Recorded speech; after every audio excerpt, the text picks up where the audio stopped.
Welcome back to A Better World. This is your host, Mitchell J. Rabin, and we're very glad that you're joining us again today.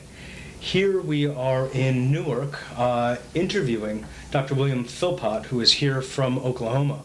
He's here for a conference on alternative treatment to cancer by the Foundation of Alternative Cancer Treatments, who have invited him out here for this conference. And we've come here on location to interview Dr. Philpott and attend a number of the lectures taking place here. So first of all, I just want to welcome you, Dr. Philpott. Great to be here. It's a pleasure. Dr. Philpott, as some of you may know, has been a real pioneer in the field of magnetic therapy. He has a very distinguished background as a psychiatrist, neurologist, and other medical specialties, some of which he'll be speaking of today, and has struck out on his own at a later point in his career and has done a lot to develop research, protocol, and study of the use of magnetic treatment for all series of diseases, including cancer, which is why he was here today, asked to speak. So I'd like to go ahead, and first let's just point out one of the books that you have written. Yeah, that represents 3,000 patients that I've treated. I've treated many more since. I wrote that in 1990. When did you begin the whole study of magnetic therapy in the first place? About what is it that got you involved in it in the first place? About 11 years ago. Well, the first thing, as a psychiatrist and a neurologist, I did a research project that was the study of reactions to foods, chemicals, and inhalants in relationship to my mental patients. And one of the characteristics of these reactions, whether they're immunologic or something that is similar, is that they're acidic. Acidity develops, and that's why the pain is there, because there's lack of oxygen at the area where it's acidic. So a way that we had of relieving those was to give them some baking soda orally, or if it was too serious, even intravenously, and then we would have them breathe oxygen. Because whenever you have an acidic state, you have a lack of oxygen. So we would change or normalize their pH, and then we would also have them breathe oxygen. Well, there was some study that had been done, and that was that a negative magnetic field would both oxygenate and alkalinize. At the same time. So since this to was... oxygenate is to alkalize. Yes, because they both have to be there. I mean, you have to have alkalinization for the oxygen to be available. Otherwise, the hydrogen ions just grab it, you see, and it's no longer free oxygen. Now, so I simply tried this out. This was done by Albert Roy Davis up in Jacksonville, Florida, and I was in St. Petersburg, Florida, where I had a practice. So I tried this out, and I found this to be more effective than my baking soda and the oxygen. So that it was really to relieve the symptoms that occurred when I was food testing my patients. Is why I started using this. But another doctor came along that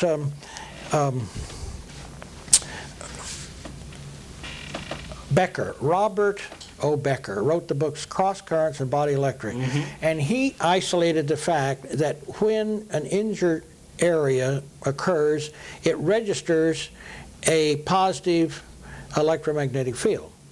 In the injured area, right? Yeah, and he measured this with an instrument, and that when healing was occurring, it was then negative, and it had to remain negative for healing to occur. So we were using the negative field to alkalinize and oxygenate, but we also then began to say, well, we're not just going to relieve symptoms with this. We're going to leave this on for longer periods of time for healing. Robert O. Becker's work. See, so that's how we got into that. First, as a relieving agent of symptoms. Second, as a healing agent. So in the first place, Dr. Philpott, you were using analysis of environmental toxins as a way of looking at psychiatric disorders. So that, in a sense, distinguished you reactions from to food, the psychiatric community yes, initially. And I wrote the book called brain allergy, which is very popular still. And out of this came a second book called Victory Over Diabetes, because we discovered that our patients would become diabetics because they were reacting to the foods. The maturity onset diabetics. We isolated the fact that what is called insulin resistance was really these reactions to foods. And when we rotated the foods then of the diabetic, then their diabetes would disappear. Now, you have about 5 times more diabetics in your mental patients than you do among the rest of the population. Yeah, so we just automatically had diabetics in our mental patients. Right. But the point is that you were looking at dietary concerns. That's right. As at least one of the causes of psychiatric disorders. Yes, and so then we found the magnets would relieve the symptoms. Even if they react to food and say it evokes hallucinations, visual or auditory, you put the magnets on and it would disappear. Or if they went depressed when they react to food, it would disappear. Or even a seizure. We could prevent seizures from occurring too. By the rotation diet?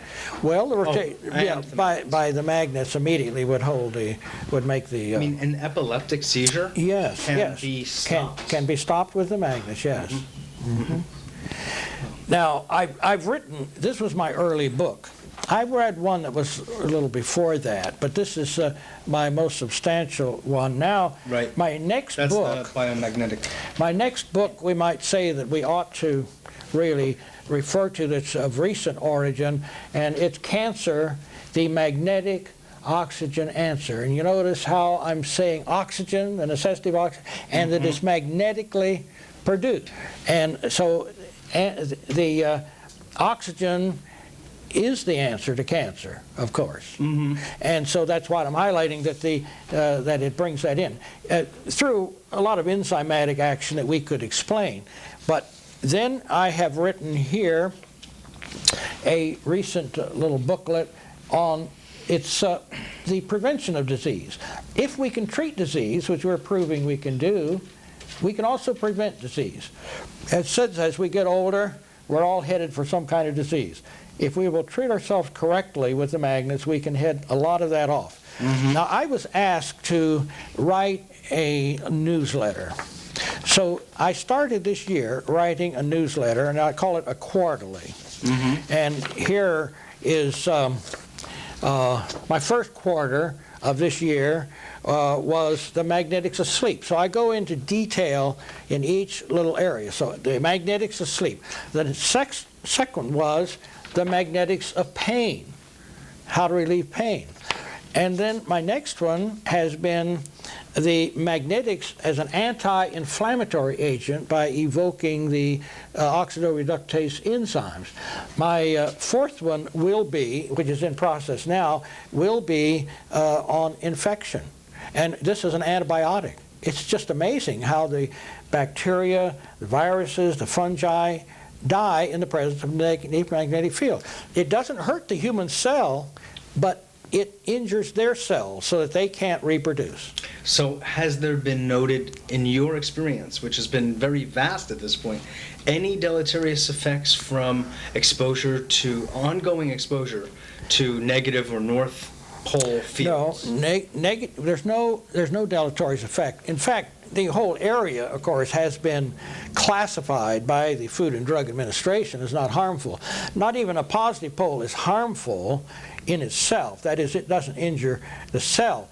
But it could, in time, encourage microorganisms to grow, which could become secondarily injurious. Yeah, right. But it doesn't really injure the cell itself, the human cell. So it really isn't that we're going to hurt people with this. Right. I mean, after all, the medical community uses the MRI, which is magnetically based. And exactly. And it is not harmful. And that was the basis of the FDA pronouncing this as not harmful. Now, are you doing a research project in conjunction with them in some way, or what is the nature of that? Well, I have permission to do what I'm doing because I fulfill their rules. Their rules, they have a book that of rules.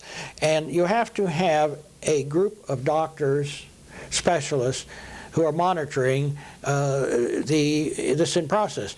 And they classify whether you are using a harmful or might be harmful type, and they have magnetic exposure classified as not harmful. They call it not essentially harmful.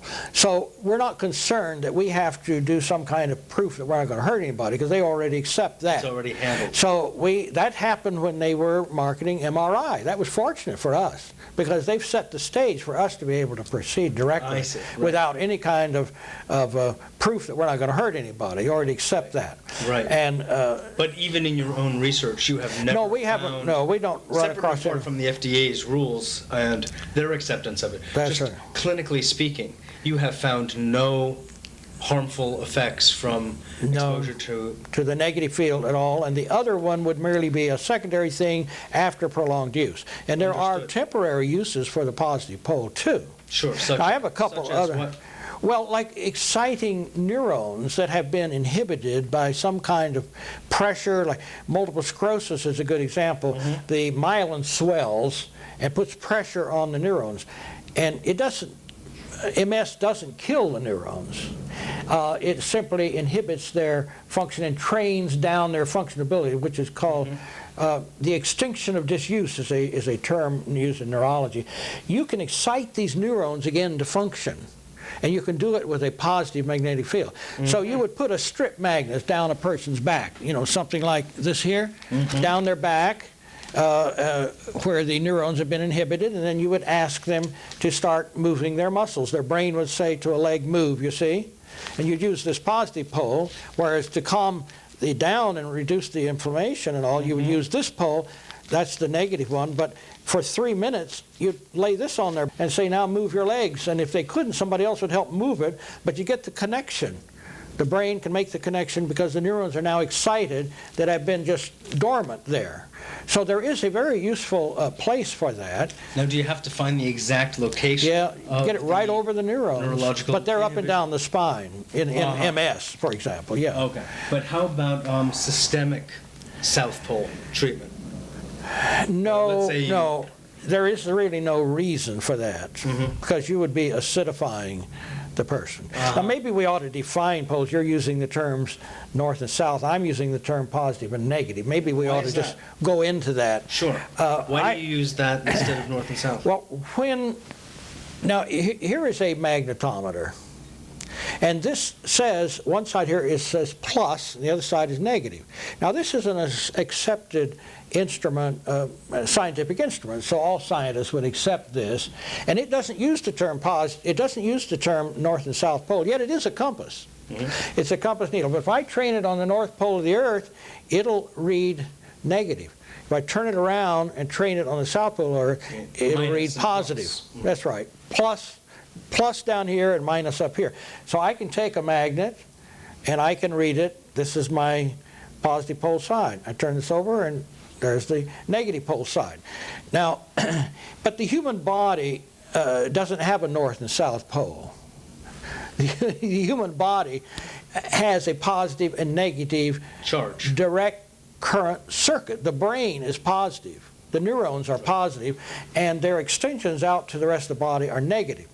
So we have a positive, negative, direct current circuit. Sure. Now, you can use the terms that apply to electric poles, apply them directly to magnetic poles too, because all electric poles do have a magnetic pole around them. And they're the same sign, the positive or negative, as that pole. So the Encyclopedia Britannica tells us that this was named wrong to begin with. In other words, they had that compass needle pointing to the North Pole of the Earth. They named the compass needle North Pole, not the North Pole of the Earth. Well, that was a mistake, because after all, it's the South Pole that points to the North Pole, not the North Pole that points to the North Pole. But, yeah, so in the traditional way of speaking, it was simply named wrong. And so there are some magnets you can get, and it'll have a stamp on. One will say S, and the other will say N. Right. Well, actually, that's the traditional way of naming it according to compass needle, which is exactly the opposite of the way it really is. So the way you've been using North Pole was correct, and that is you were using it in synonymous with the negative, which the true geographic North Pole is exactly that. Right. But that needle isn't. I use those words very specifically because most people's thought about the words negative and positive as though one is good and one is bad. No. So I just went around like sort of a run around the end, not even having to deal with that. Negative. That's why I do that. It's Negative got here to is do with negative and positive as we commonly think about it. Negative here is the good pole. Yeah, right. It's the pole that we'll be generally using. That's right. And it's not the bad. It has nothing to do with good and bad. Could you explain, Dr. Philpott, a bit how you understand the magnetic fields are working Yes. in the body? Well, and some people have thought, how could a static, these are static magnetic fields, it means they don't move. How could a static field be called an energy field when in reality the definition of energy in physics is movement? It's movement, yeah. Yeah. Well, Is there really such a thing as a static field? Yes. I mean, it's in flux, so that implies Well, movement. in a sense, but it's called a static field. But what happens is there is movement, but the movement are the electrons, not the field. You see, this shows. I mean, I'm way up here, and I'm registering a field. So there's a field here, Sure. And the electrons in there spin, and they spin like a top. And with this negative pole, they will spin counterclockwise, the same as a say tornado in the northern hemisphere. Now down here on this positive pole, which is just like your true south pole of the Earth, that spins clockwise, and when that occurs, it pushes outward. You see, all tornadoes pull inward, but your big storms down in the south, and they go the other way and they go outward. Right. And they make great storms As an because expansive. they're expansive from the center out, not from the out in. Sure. So and so we have that biological difference too, that the body makes a biological difference. And the biological differences are that this negative pole that we're interested in will alkalinize by functioning directly, working directly on that buffer system that we call our bicarbonate buffer system. You know, sodium bicarbonate, calcium bicarbonate, potassium bicarbonate. And that's what keeps us on the alkaline side.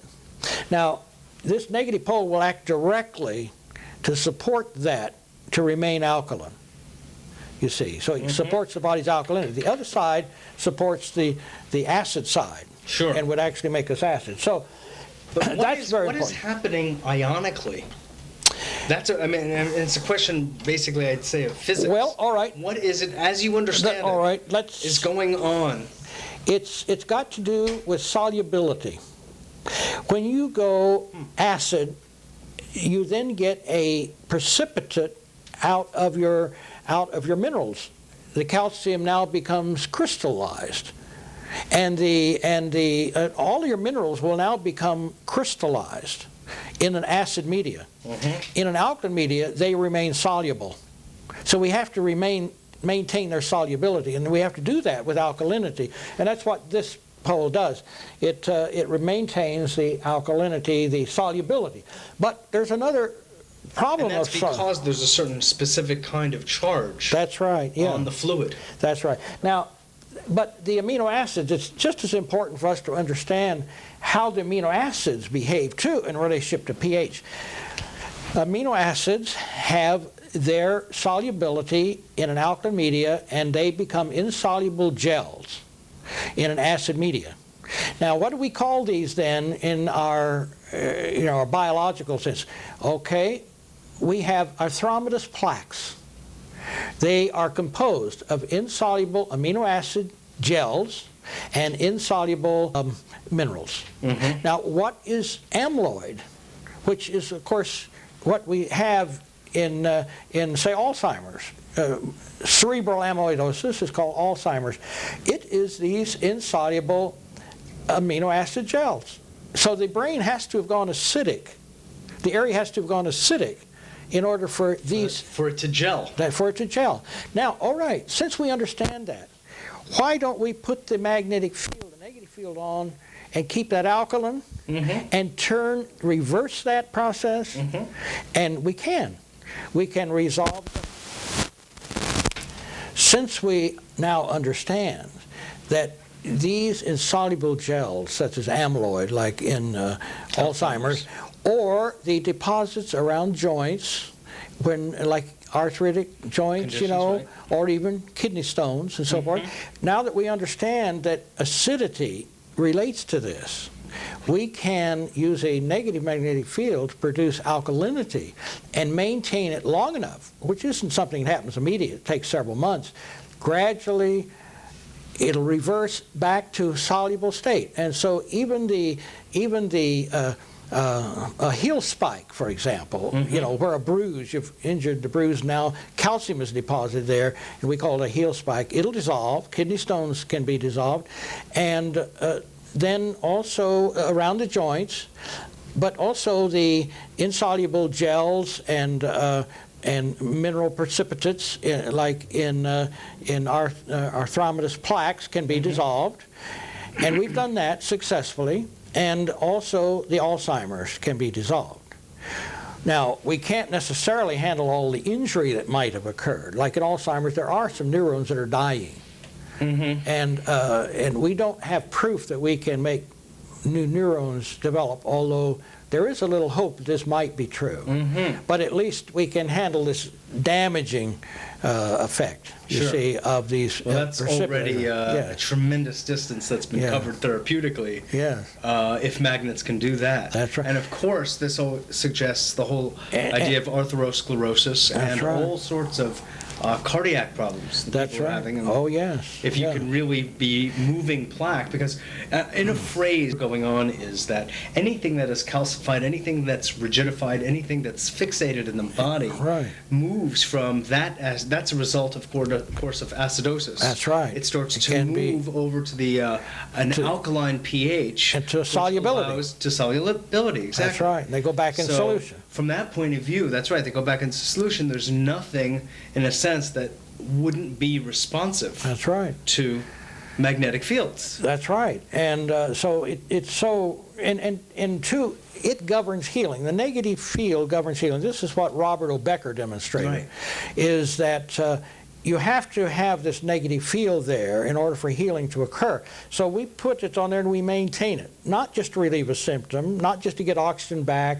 and get the edema down so the symptom leaves, but leave it on for the length of time that's necessary for healing to occur. Well, you're actually detoxifying the body by so doing. Well, and you're restoring the body to its naturally alkaline state. Well, what we call toxins are nearly all acids, really, too.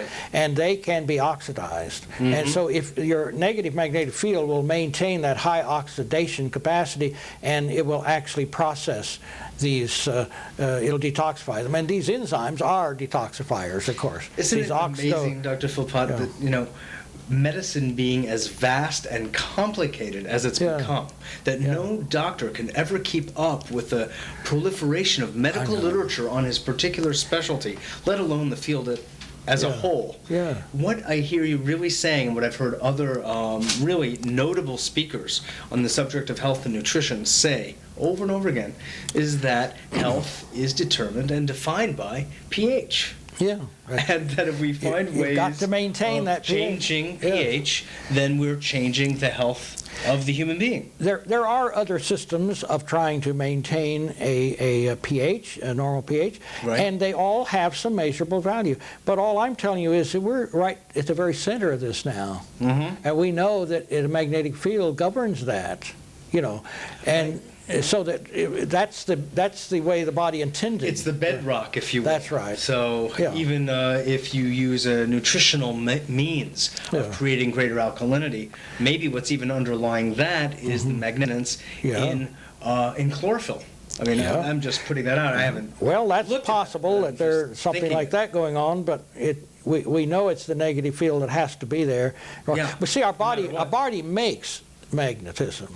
A lot of people don't realize this. You know, we know that Please tell us it's about well known that the body makes something called adenosine triphosphate as an energy bond.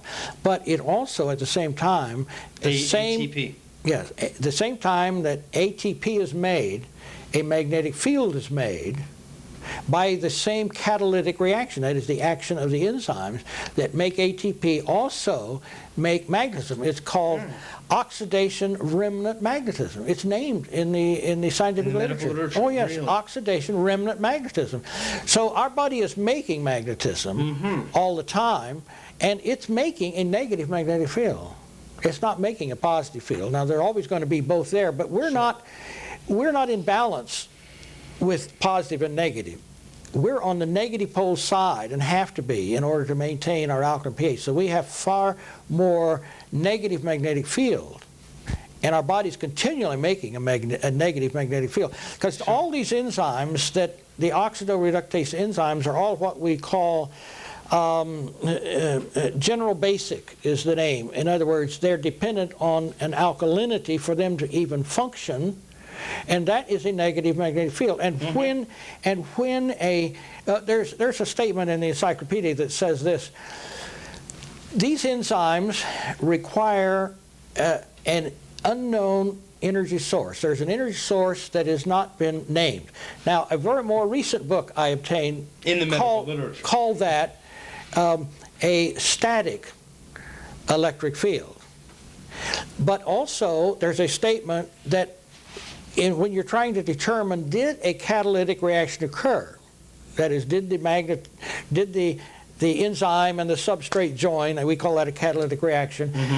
How do you know it occurred? Well, one way is to measure the end product, but another way is to measure the fact a magnetic field developed at that time. And that's one way that's measured. So whenever you have electrons moved, and they do move between the enzyme and the substrate, electron movement between them, and when that occurs, a magnetic field is created.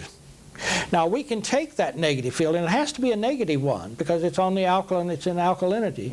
And if we can take that negative field now, and instead of an electric field, we use a negative field, and we can cause the substrate, the acid, we might say, and the enzyme to join. And because we can cause it magnetically to join. So we're just at the other end of this. Instead of making we start with a magnetic field and cause the catalytic reaction to occur. So I think, tell me if this translates at least part of what you're saying. Are you adding, by presenting an acidic tissue, let's say, with magnetic field, are you adding electrons or getting electrons to in a sense, jump or dance into the acidic substance, which will then begin to alkalize it? Well, what an enzyme is a product that is a group of amino acids with a vitamin attached to it and with a mineral attached to it.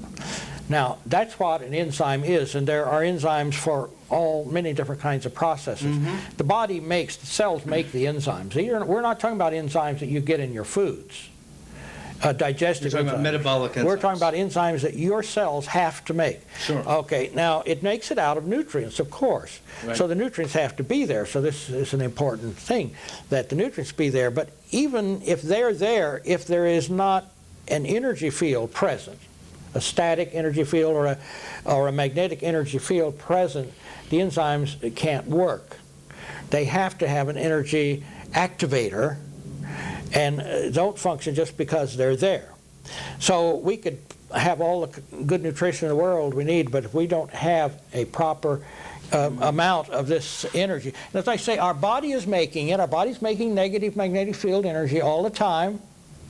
And we're obtaining it from our environment, from the Earth's magnetic field. Sure. Although we have both poles, but we're obtaining both poles, and it's a low enough Gauss strength that we know the body tends to use the negative part of that more than the positive part if it's a low Gauss strength like this. Sure.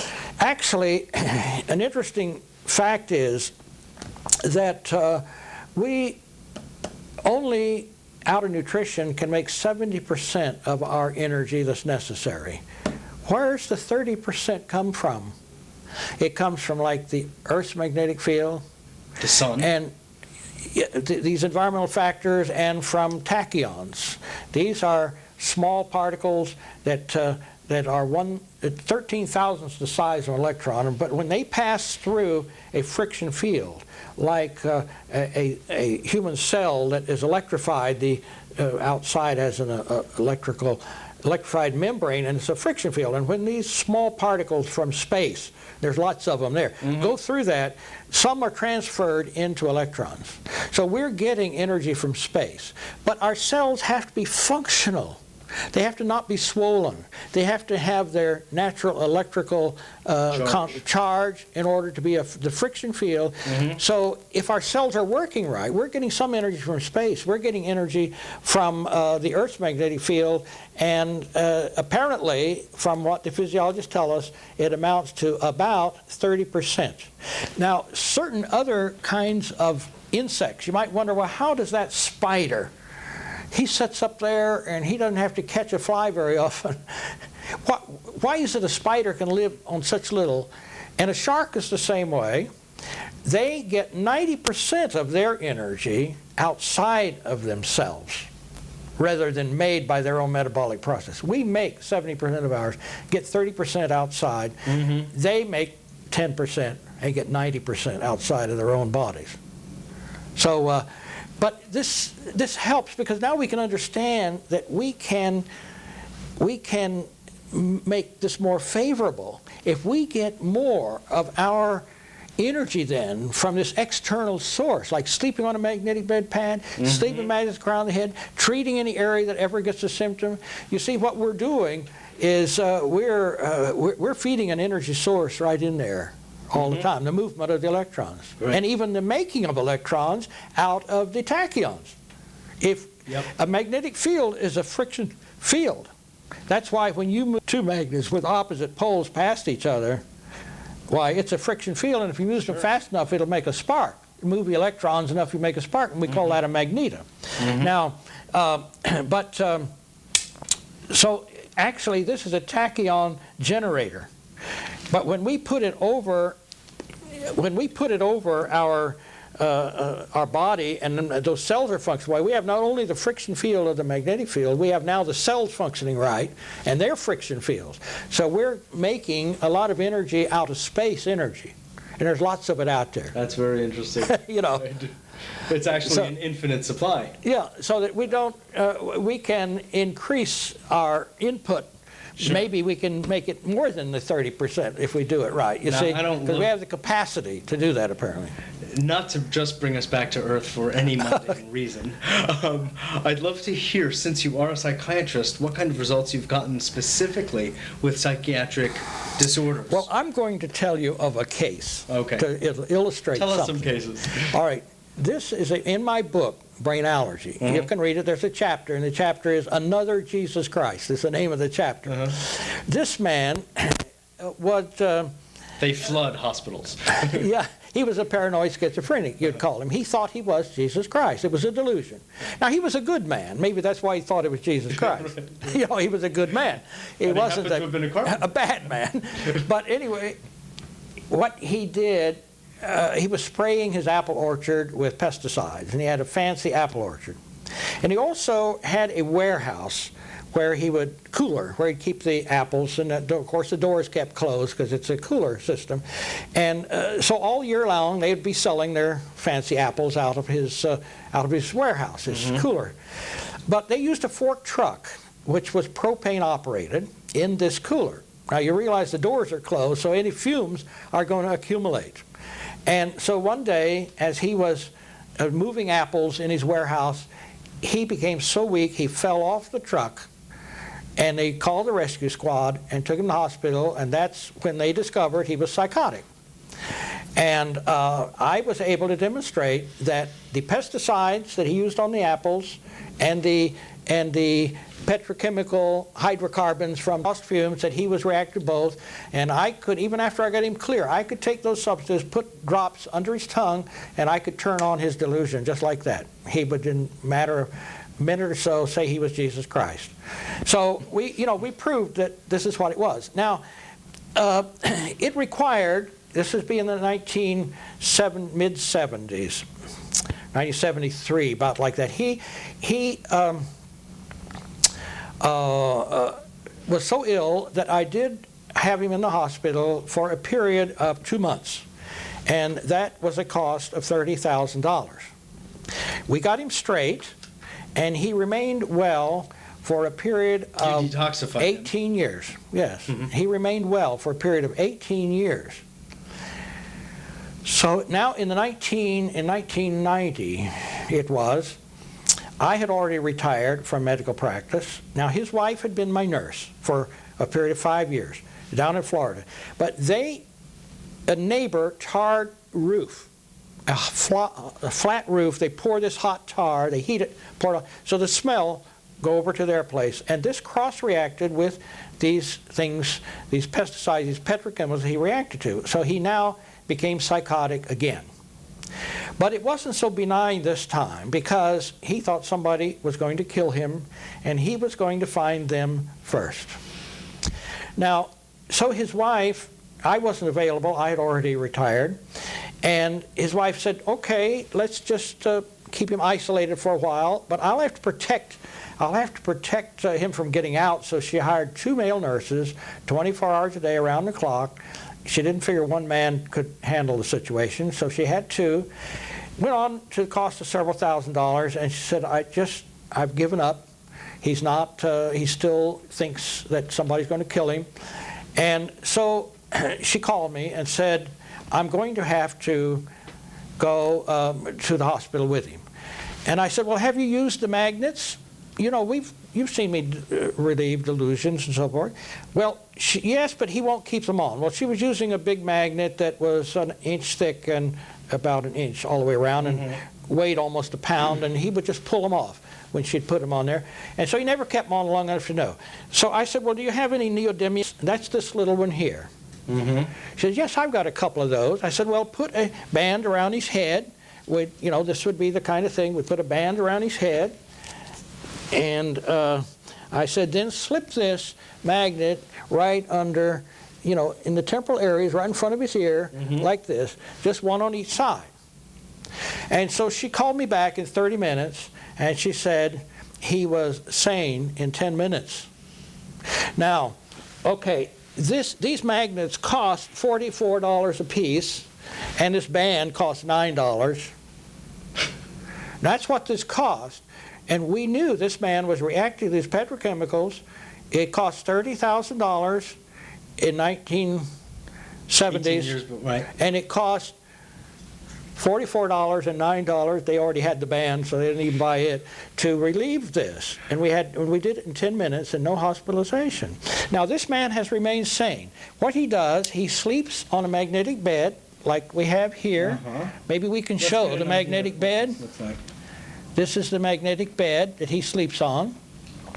Now, we put that on top of the bed just so you can see it. It's really under that. Oh, we put a mattress. No, it's on top of the mattress, but we put a foam pad on top of it. And then up at the headboard, you want to point to that?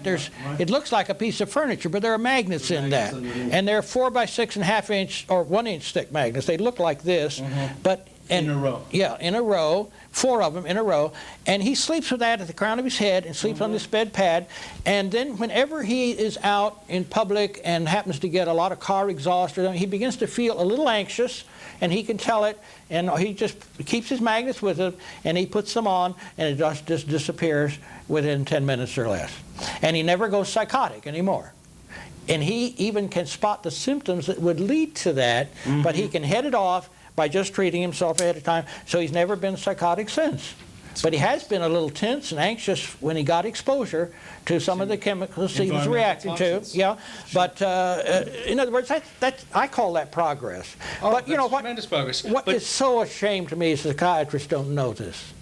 We've stopped delusions, hallucinations, grand mal seizures, depression, my goodness, with just these little magnets up on the head, or these. Now, you said recently and psychiatry that don't know this. These, instead of electroshock treatment. Oh, sure, and there isn't any tranquilizer tranquilizer, there isn't any antidepressant that even matches this. I mean, it's just plain, and there's no side effects to this. No side. Just imagine. But you know, the medical profession won't know this until we gather the data and publish it. And you can't blame them. You know, they're not wanting to jump onto something that's... But other than this particular case, you've had... I mean, you've said this book alone is 3,000 patients worth of research. Yes. So among those 3,000, were there numerous ones with diagnosed with schizophrenia? Oh yes, sure. Conditions? Yeah, lots of them. It's just routine that you can do this.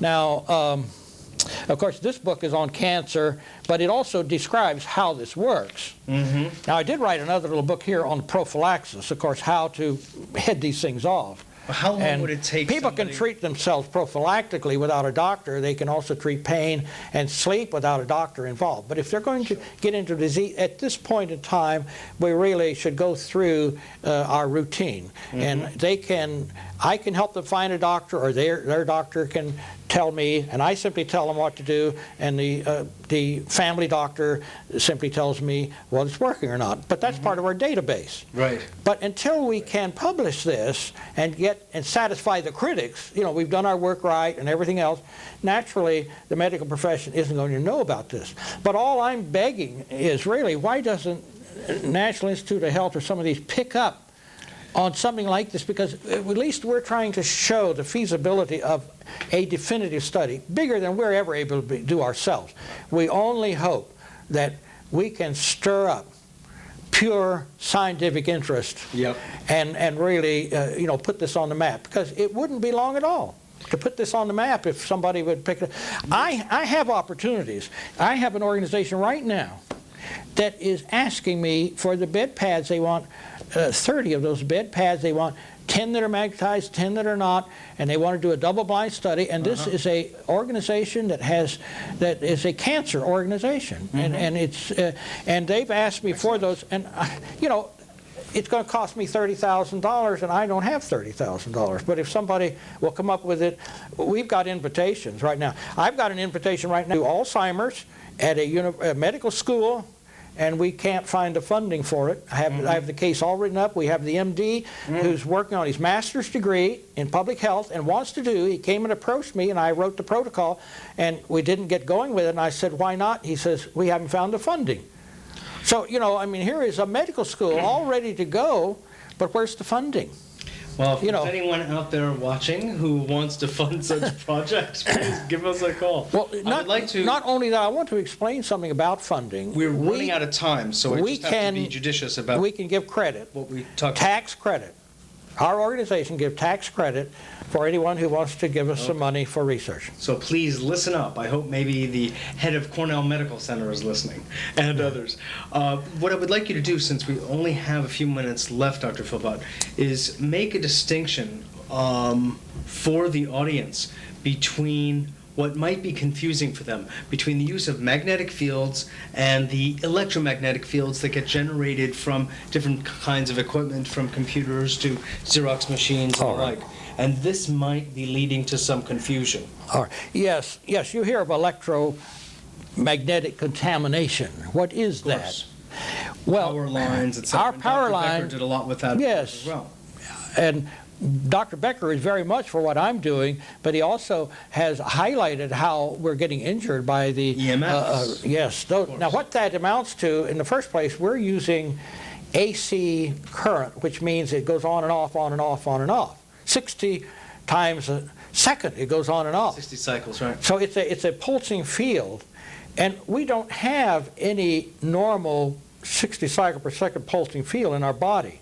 There's nothing natural about it. There's not. It's a foreign frequency which is stressful, acidifying, if you want to put it that way. All stress is. It's also AC instead of direct current, if it was, work on. You know, direct current wouldn't be injuring us unless we got in the circuit and got burned by it. But the direct current itself is not injurious to us, except as the power surging through us might be injurious. It's overwhelming. But it's unfortunate that we're using the AC circuit. But if we also reduced it down so that it was, say, like 10%, it still wouldn't be hurting us. Although even that would tend to keep us awake at night, because we ought to go down. See, at night, our pulsing brains will go down as low as 2 cycles per second at night. So we still shouldn't be in a field that keeps driving us, like that. At 60. Yeah, and at 60, this is quite disastrous. Very seldom is it true that the magnetic field is high enough to be any harm, and that would have to be the positive field. The negative one that's there wouldn't harm anyway, but the positive one could help the person become more acidic. And now, is magnetic fields measurable in cycles per second? No, no. But they do use an electromagnetic, a very sensitive magnetometer is usually used to determine the fact that an electric field is present. They use the magnetic field to determine that the electric field is present. That's why they use a magnetometer. So they use the term electromagnetic contamination, but the field, the magnetic field, are very low in nearly all these. So the magnetic field is not high enough to be of any harm, because it's below what you would get in the Earth's magnetic field even. See, so that's really not the problem. But now, can we do something about this? Well, here's a woman that lives near a transformer. She's lived there 20 years. She's got all kinds of physical and emotional symptoms. So my advice is move away and don't be near this transformer. She says, well, we can't afford to not live here. So what she did was sleep on this bed. And by sleeping on that bed at night, it offset even the influence of that transformer, and her symptoms disappeared. So that we can do something about it. Live under a power line, but get treated by magnetic fields. If we can offset that, yes, that's right.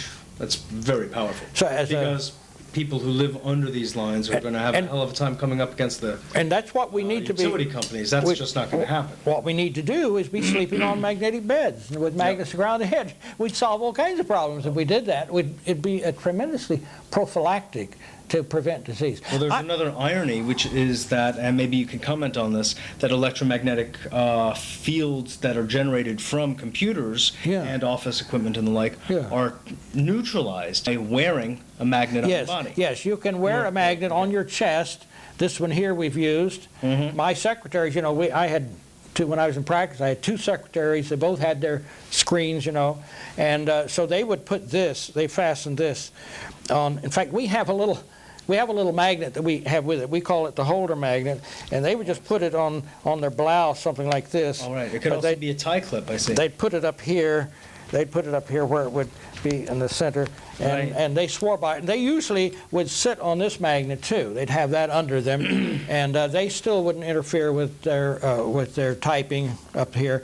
And so they were getting a magnet from the below, and they were getting it up here, and they felt a lot better, they said, by doing that. And so I think we ought to be, having ways of shielding ourselves, and I think it's well worth, as a preventive measure, to do that kind of thing. Maybe you just want to see what magnets are like. I mean, we've got the 4 by 6.5 inch thick magnet. This is a very basic one. It'll penetrate into the body, into the liver, into the spleen, or any of those places.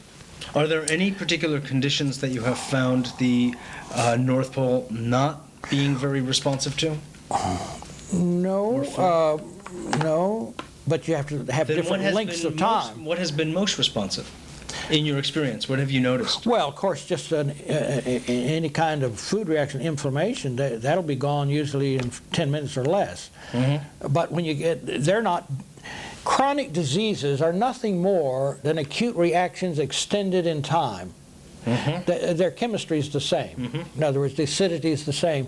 So it's going to take longer, though, if you've got injury, to do some healing. But if you don't have injury yet, all you have is the acidity and the symptom produced by the lack of oxygen and the acidity and the swollen cells, then, of course, that's very quickly reversible, and usually within 10 minutes. But we have many different sizes here. We've been showing you these. These are ones that we can use up around the head or on joints. But here's a little one I think I ought to show you. A little tiny magnet in here. See?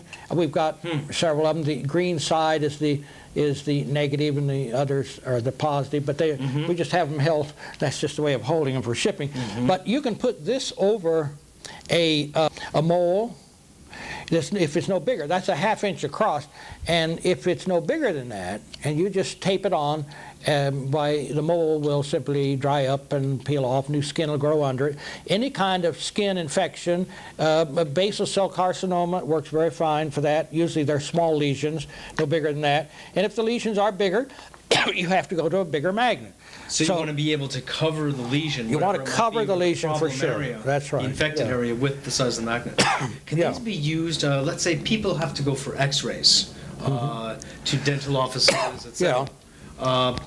Can these be used to help neutralize the effects of the x-ray? Yes.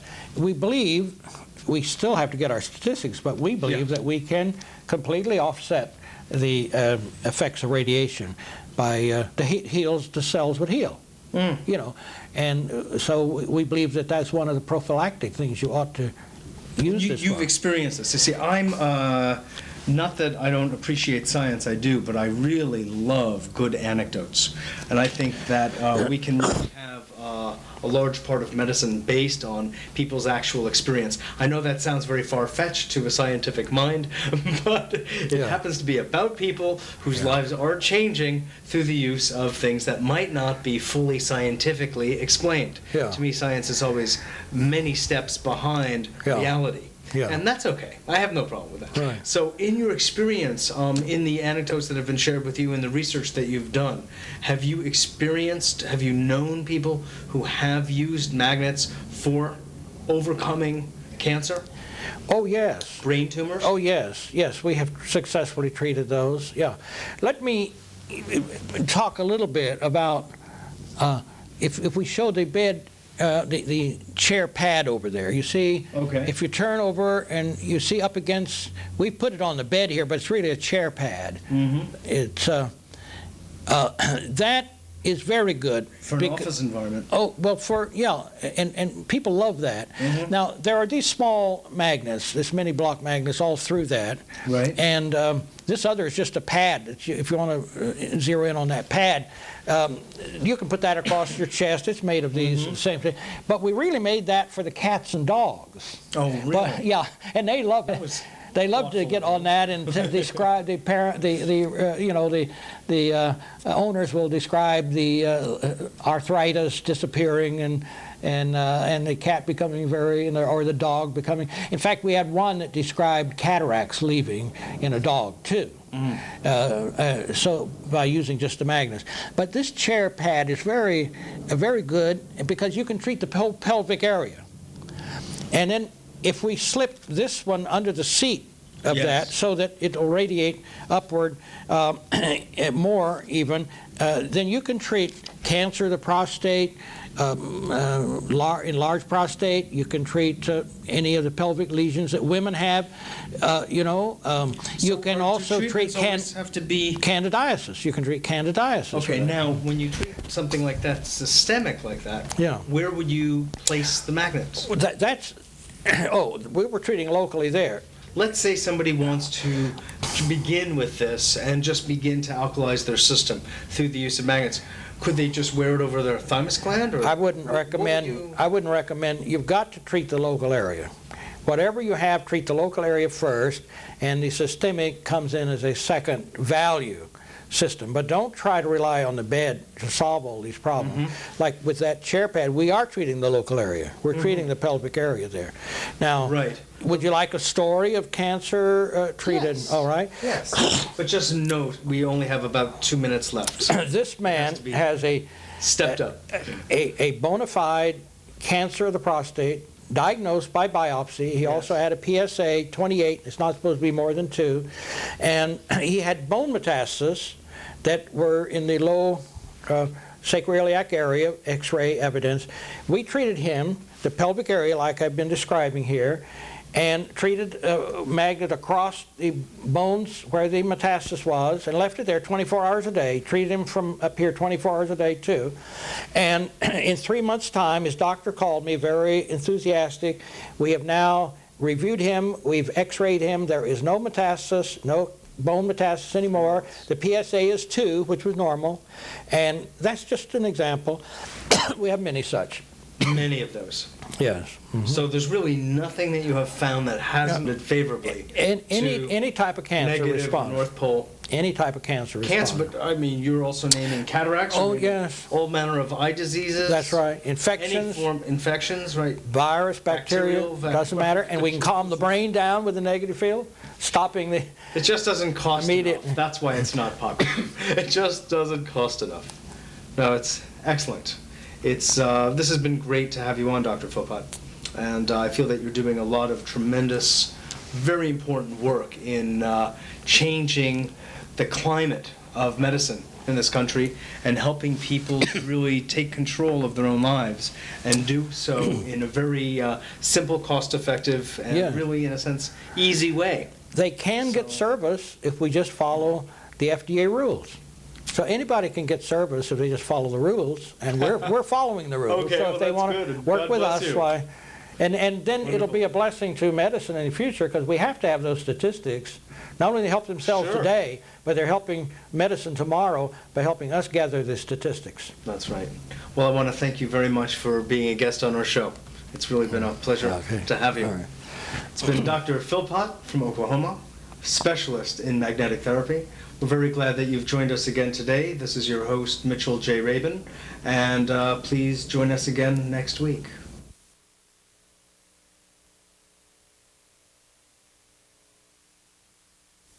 In the late 80s, Dr. Philpott read some research about melatonin. And the research said that the body makes melatonin only at night in the dark. And it makes it by a pineal gland that was a cone shape that was right in the middle of your head. And that you could raise the amount of melatonin at will by raising the magnetic field. And so he thought, well, you know, we can fix something for people to put at the head of their bed for when they're sleeping at night, and they'll produce more melatonin. And one thing about this melatonin is very important, is that it is a master gland that regulates all the glandular system. It regulates the sleep pattern. We often have people who have chronic insomnia that have a good night's sleep the first night. It regulates the immune system, the mineral balance, the breathing, and the energy, and also calcium, the growth hormone, which is our skin, nails, and hair in adults, and also helps with the protein metabolism. So he said, you know, if we do this, it's going to make the whole body function better. And so he designed what is the version now is the Vitality Sleeper. We started out with one that wasn't quite as nice as that because we couldn't regulate him to the height of the pillow. But we find this one is very good.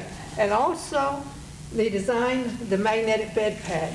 And so we decided, well, we don't have any aches or pains, but let's just sleep with that as a preventive measure, because the researchers had said that the magnets help to prolong life. And he said, if we can live healthy, we don't mind living longer, but we don't particularly want to live an age a long time if we're not well.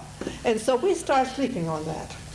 And to our amazement, in 4 weeks, when I go to get my hair done once a week, and the girl who does it will know what was I doing, because the quality of my hair had gotten so much better.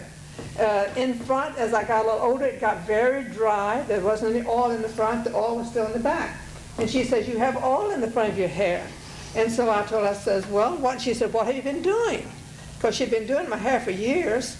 And I said, we are sleeping with the magnets at the crown of the head and on the magnetic bed pad. And she says, well, tell me about it. And so I told her about it, helping with the sleep pattern and whatnot. She says, Catherine, I never have a good night's sleep. She says, bring me one next week. So I brought her one of the Vitality Sleepers, because that's what would help her a lot with her sleep pattern. And the very next week, she told me, she said, I had a good night's sleep every night this week. And she was just excited over it. And when summer came, she and her family went on vacation. And when she came back, she says, you know, I did not take that sleep set with me. And I did not have a single good night's sleep on my vacation, but I slept good the first night I was back home. Well, but Dr. Philpott and I began to realize that things was changing with us. And we didn't think anything was wrong. Some of these things that comes on with aging, you just take it for granted. It's supposed to. Well, if your body is up to par, it delays some of that. We know we're all going to die sometime, but let's live healthily as long as we can. And with Dr. Philpott, he had sleep apnea. And with that, you stop breathing. Small people will have it sometimes, and older people get it. Well, as he got older, he got it. And it'd wake me up in the night when he'd stop breathing. And I'd count the seconds until he started breathing. If he didn't breathe as quickly as I thought he should, I'd shake him, wake him up, and get him to breathing.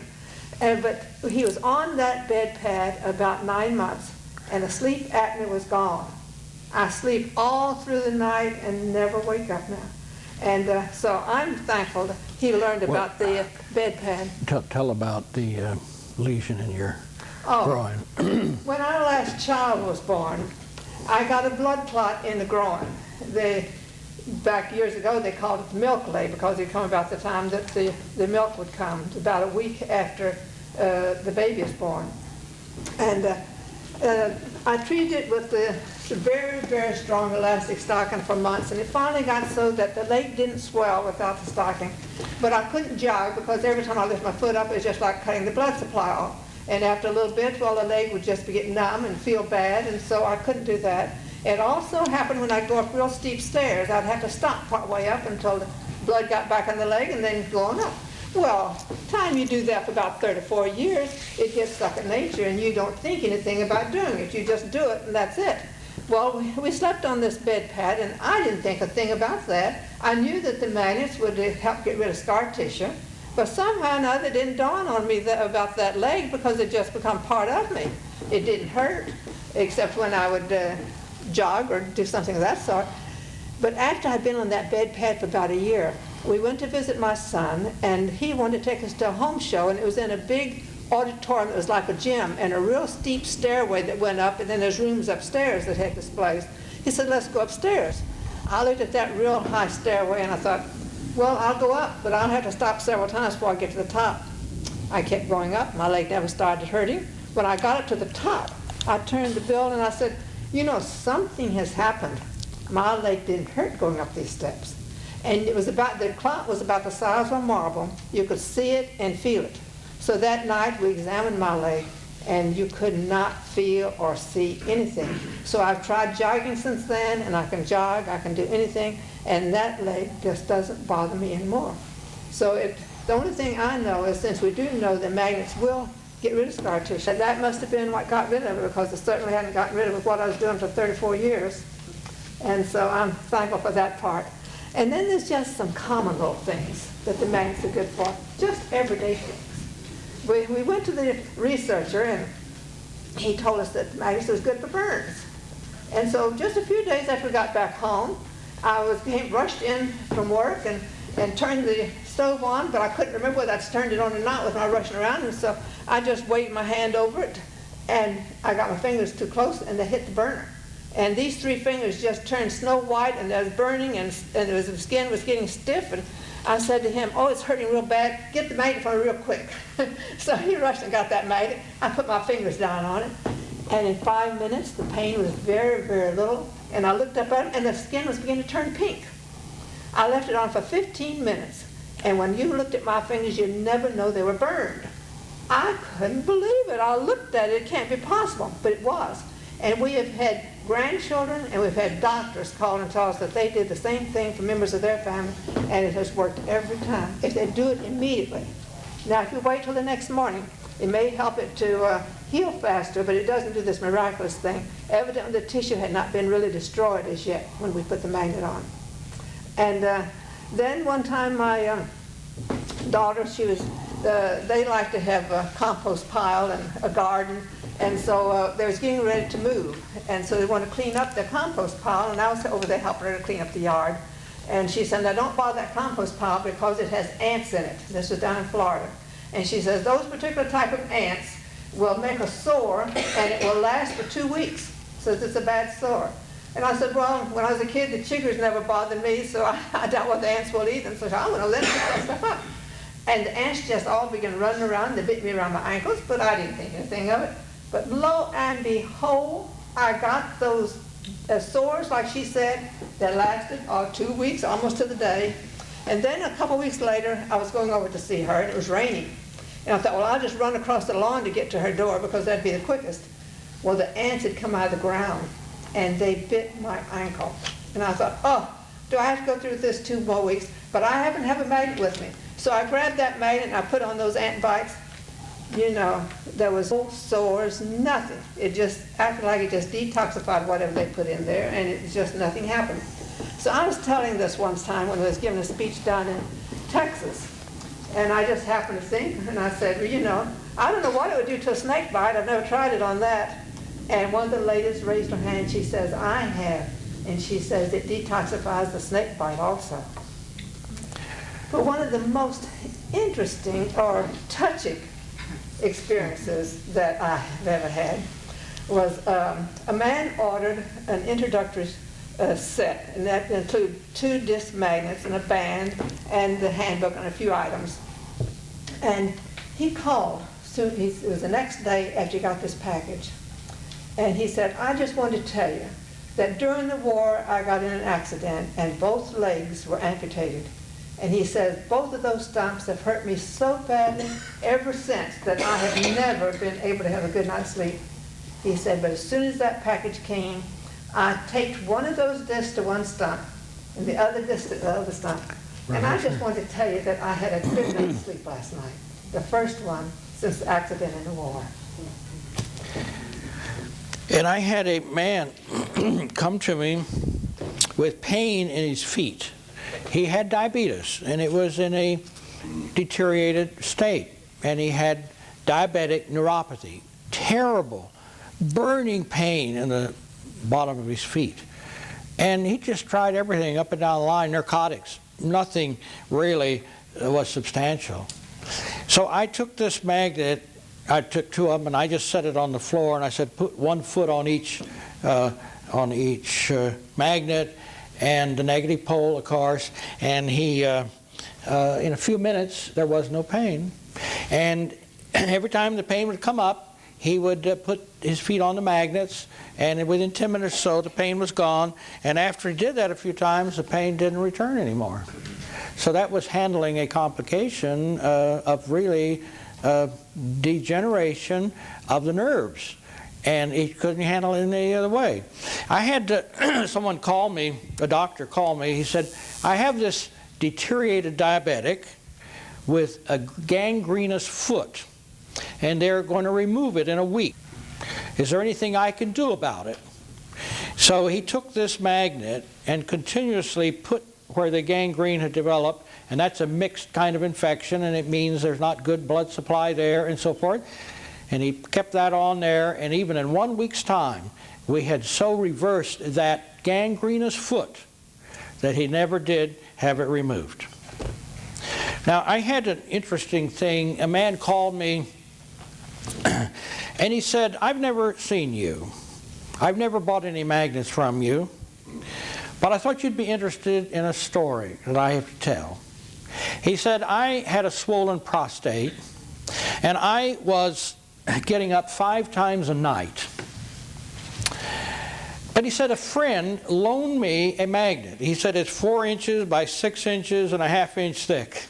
You know, and he says, sit on this thing as many hours as you can. Just slip it under the genital rectal area. So he did.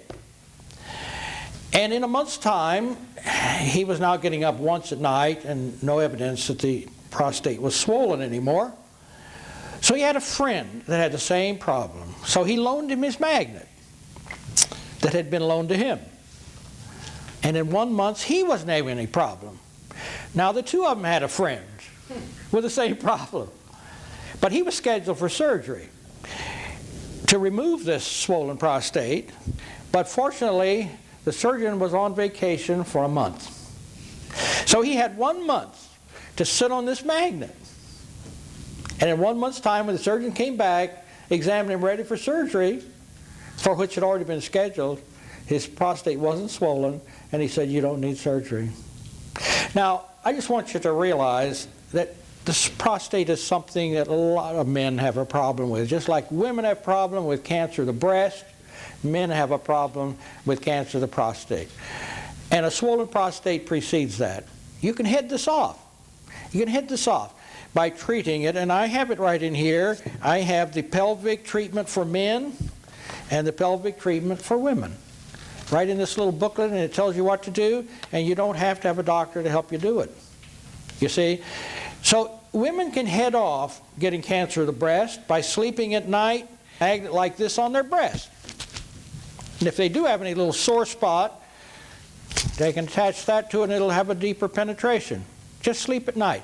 So prophylaxis, you take advantage of night for prophylaxis, and if you're treating a disease, then you have to treat it for longer periods of time. And then you really should have a doctor help you. That makes it ethical for you to proceed. Now, but it's ethical for you to treat yourself as prophylactically. Now, another thing about myself, I developed a dry eye, and it was dry.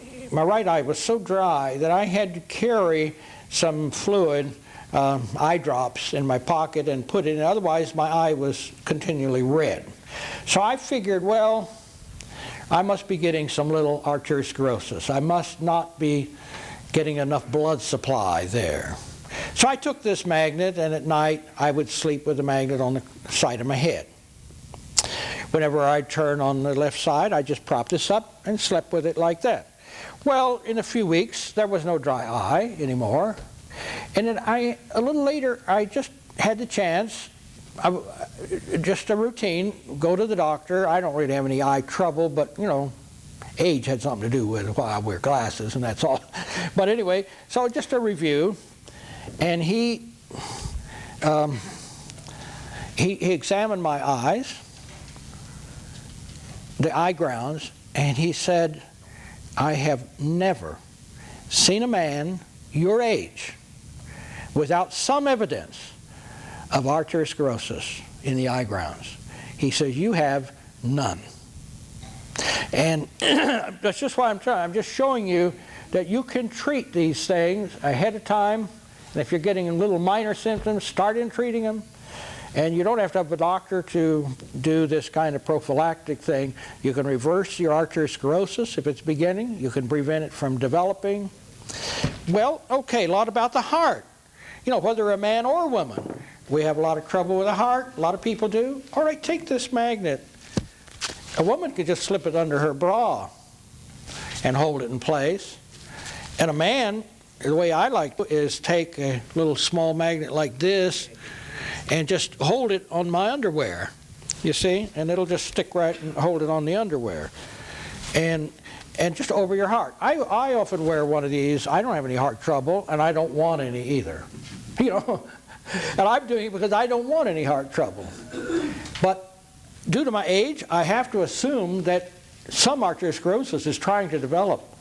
So I'm treating it. Now, an interesting thing happened with rats. They gave them melatonin. This was just oral supplementation. And then then what they would do, they found out how much longer they lived. They could even inject them with bacteria that would kill the control group, and it didn't phase the ones they were giving the melatonin to.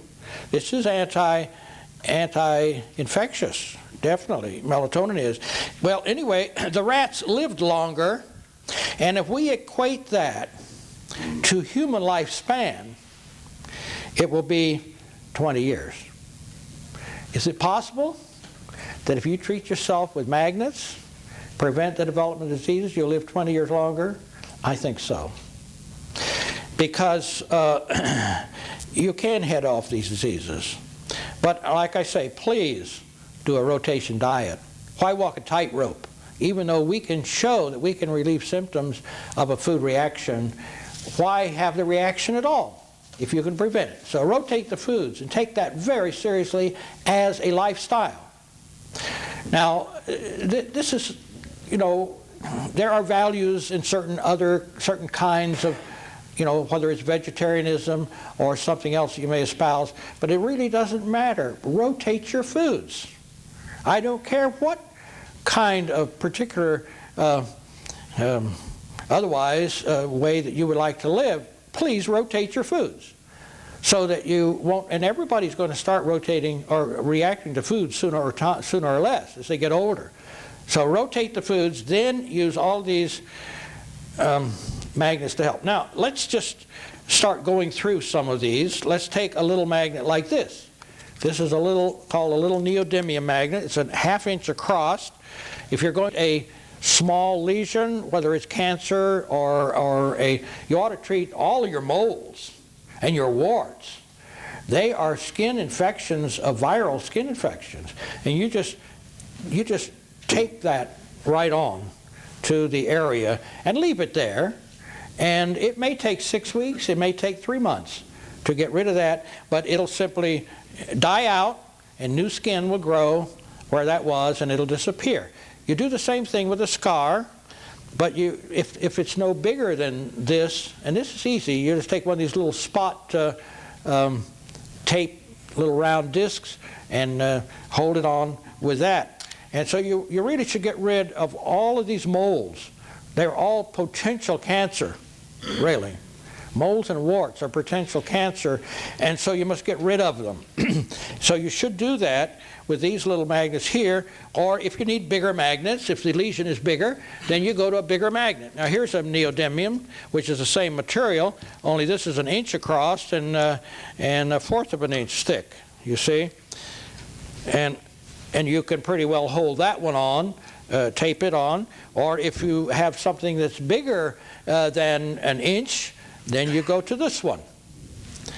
And so whatever the sizes are. Then some things we do, if we have a bigger lesion, what we'll do is take a magnet like this that's not a very high Gauss strength, only about half of what this one is, but if you need to spread the field, you put that on and then put this one on top of it. So you have a bigger field in the lesion you're treating. The same thing is true here. This is flexible. We invented this to go over a woman's breast, but because it makes no pressure, and you can just slip it into the bra, you see? Now, and if you have any sore spot or something, then simply put one of these magnets on top of where that is to penetrate deeper, you see. And so you've now got a big, strong field. Okay, so the head. Let's think of what can we do to treat the head. The head can be treated with these kind of magnets under such a band like this that you can put around your head. It'll fasten to itself, and then you just slip this in, and so you can head off headaches. You can prevent yourself from having a headache. Not only treat it, it's a pain, and you have a right to treat pain, don't you? So you can treat the headache, but be sure and try to make sure if it's a food that you handle that food too. But you can handle the thing immediately with this kind of a thing. Now, so we can treat the head with this type of magnet. We can, at night, sleep with this on the side of your head. What I like to do at night, I have the sleeper at the crown of the head and the bed pad, but besides that, just because of my age, and I don't want any arteriosclerosis even developing at all, and if I have any, I want to reverse it. So when I'm on my right side, I just prop this up on my left side. It just sits there for about 3 hours before I move. Completely still for 3 hours, and then I will arouse enough that I turn over on the other side, and then I put it on the other side and sleep another 3 hours without moving. And that's routine for me.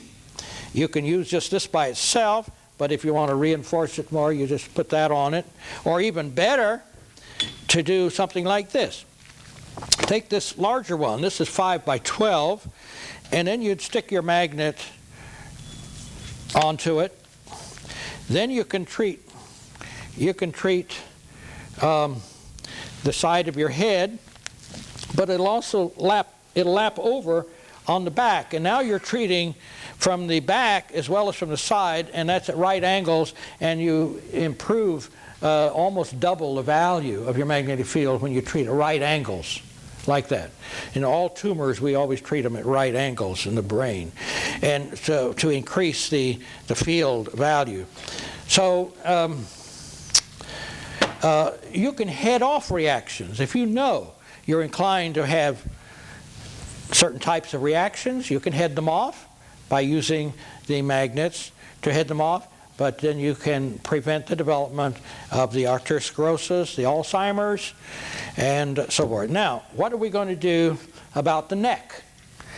And we do have people that have swollen glands in the neck or have low thyroid or a thyroid reaction. So there are some reasons to treat the neck. So if you put this on your neck, and then right over the most serious area is you just stick this onto it, and you can hold it in place with this little band like this, you see? Now, then, well, okay, it's good to treat the chest. And the way we do that, the lungs, is simply take this flexible magnet, 5 by 12 inches, place one on the front of the chest and one on the back of the chest. Now, we have bands that can hold that. And here's a band 4 inches wide and 52 inches long that can hold it in place. So we put some rib straps on that, tie it up at the shoulders, and it'll hold it in place. Some women like to use their bra instead, which can work. You can take an undershirt and roll it up and just have a pocket in it there if you want to. And so there's ways to divide that. But you're treating the lungs. Now, I wanted my wife to tell you about this little incident of this area disappearing in her groin. We did not treat that area. And what I want you to realize is that it was the oxygen that had been magnetized and the water that had been magnetized circulating through her system that resolved that without us ever treating it. Whatever area of your body you're treating, you are to some degree treating your entire body, because the water and the oxygen are magnetizable and they will circulate your entire body. So how beautiful that is. Why don't we treat our heart then? Because when doing that, just think, there's water and there's oxygen flowing under that, and we're going to carry it to our entire body. So you aren't treating just that local area. The same thing with the lungs. We are, of course, treating them to magnetize the oxygen. You don't have to have a lung trouble to do this. If you did have a lung disease, we put it on there and leave it on 24 hours a day. But otherwise, we don't. Now, okay, what about treating the face? We've got the eyes, we've got the sinuses in the face. You can take this magnet, 5 by 6 magnet with multiple magnets in it, flexible. You put it, see, across your face, and you could attach magnets to it right over the eyes if you're preventing cataracts. And how many people are going to get cataracts? Do you have any idea? Lots of people are going to get cataracts. It's a good idea to treat them. And you can treat them, prevent them from developing by treating at night when you're asleep. When you put this like this across your face, you're treating the sinuses, frontal sinuses, the maxillary sinuses, and the eyes. And a lot of infections reside in the nasopharynx and the nose. It's an awfully good thing to treat them. They're easy to hold in place with just putting this band around your head, and it'll hold that right on your head, and you can sleep with it there. And if you do have some trouble with the sinus that's developing, or we'll say the flu's going around, the cold's going around, and you don't want to catch it, start treating with this and treat the sinus areas. And you can prevent the colds and the flu from developing. And if you get a little sniffles, treat them immediately. Don't let that go. And because you can head it off and you can prevent it.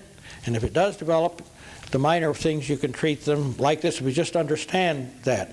Now, all right, we've gone. Now, supposing we want to treat the liver, we can treat the liver with a magnet like this on the side or on the front or both. And if you treat both, like hepatitis or cancer, we would treat both sides. And we would bind it on, and it's good. You can make a garment that's supported from the shoulders and put a pocket in it. This weighs 2 pounds, but if you have something supported from the shoulders, it really doesn't bother that much, and you just wear it under your clothes. So you can treat the spleen, you can treat the liver, you can treat Oh, I'm going to tell you a story of a man. He's a doctor, MD, and he is an anesthesiologist.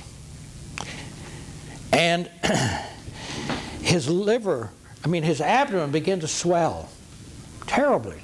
He was pregnant, and his energy was going down. So he went to a specialist who examined him and said, "You have cancer of the liver and cancer of the spleen, and they are both full of cancer.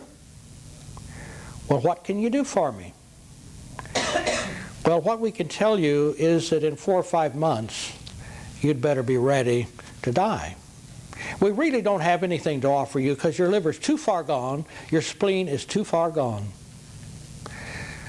Well, he was casting about, what can I do? He picked up a book in a Sam's store, and it's called Alternative Medicine. There's a chapter in there on magnetics. They asked me to write that chapter. So I'm really basically responsible for that. There are others quoted there too, but I wrote the original draft for that. So anyway, he called the office, and I wasn't in. So he went ahead and bought magnets without even consulting me, just from what he'd read in this chapter. And he bought these magnets.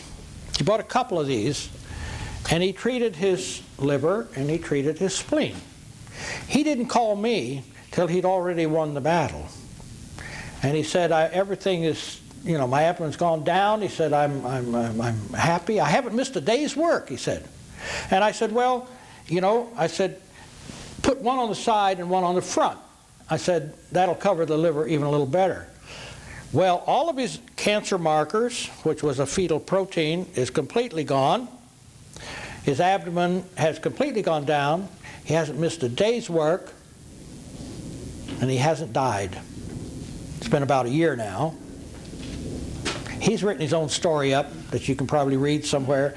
But, I don't advise you. He was a doctor, and he had a right to treat himself if he wanted to. I advise you to go through the right routine to get the right kind of service, to be sure that you get it right. And I'm the one you should work through. There isn't anybody else in the United States that has this program that's following the FDA rules to help you. So there isn't any place else you can go, literally. But we have it, and we're trying, and you can help not only yourself, but you can help us get these statistics that are going to let the medical profession know the value. They'll publish it if we have the right statistics. And it's not going to be easy, but it'll happen.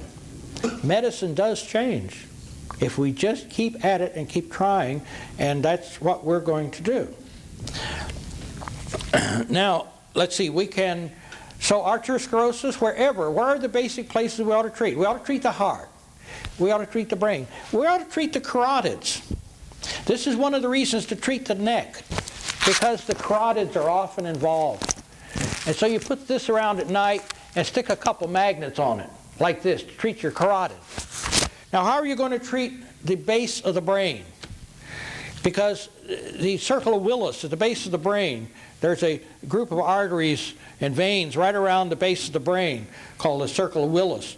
Okay, treat yourself with this magnet stuck on here, and then part of the time treat the back of your head, and part of the time just have it on the side with this over the back of the head. It'll train into the base of the brain and resolve the arteriosclerosis that's in the base of your brain.